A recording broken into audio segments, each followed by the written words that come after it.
नमस्कार मित्रांनो, 132 KV underground cable fault hitting process म्हणजे नेमकं केबल फॉल्ट झालं तर तो पॉईंट कसा शोधतात आणि हिटिंग प्रोसेस म्हणजे काय हे आपण आज प्रत्यक्ष साईटवरून पाहणार आहोत.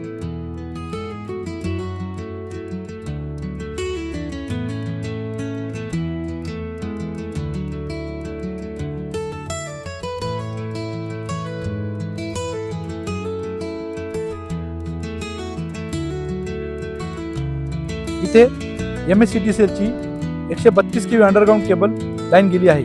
इथे फॉल्ट झालेला आहे आणि सध्या हिटिंग प्रोसेस सुरू आहे. चला जवळ जाऊन बघूया.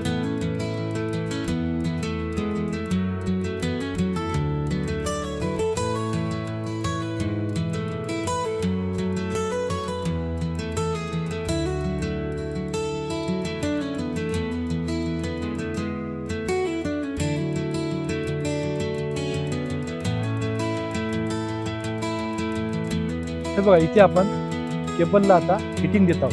ही प्रोसेस 80° पर्यंत आपण केली होती आणि परत ही प्रोसेस रिव्हर्स आणली होती. हे आपण 4 तास कंटिन्यू 4 तास ही प्रोसेस आपण चालू ठेवतो. याद्वारे आपण केबलमध्ये जे मॉइश्चर असते ते काढले जाते.